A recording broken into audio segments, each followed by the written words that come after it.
आम्हाला निशिकांत दुबेला आम्ही शोधत गेलो, ते आम्हाला भेटले जस्ट पुढे गेल्यानंतर बाहेर आल्यानंतर लॉबीमध्ये. आणि लॉबीमध्ये आम्ही त्यांना प्रश्न विचारला की सगळ्यात महत्त्वाचं की तुम्ही महाराष्ट्राबद्दल एवढं द्वेषपूर्ण बोलू कसं शकता.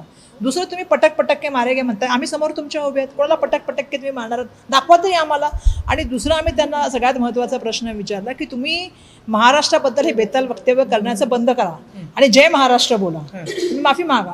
हो मी महाराष्ट्राचा आदर करतो, मी जातो जय महाराष्ट्र बोलून तिथून निघून गेले, मी पाय काढता घेतला. जय महाराष्ट्र म्हटलं का? हो म्हटलं जय महाराष्ट्र, निघून गेले. पटक पटक्के मारेंगे आदरणीय राजसाहेबाच्या बाबतीत असतील किंवा मराठी भाषेच्या बाबतीत कोणी जर चुकीचं बोलत असेल तर हे आम्ही कदापि खपवून घेणार नाही.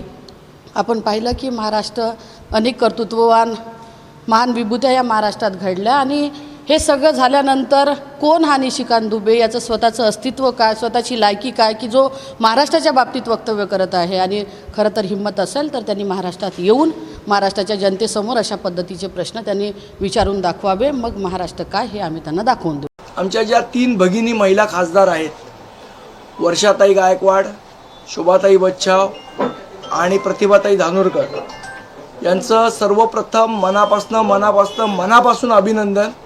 ज्या पद्धतीने निशिकांत दुबेचा माज या आमच्या महिला रणरागिणींनी उतरवला त्याबद्दल सर्वप्रथम मनापासून त्यांचं अभिनंदन करतो.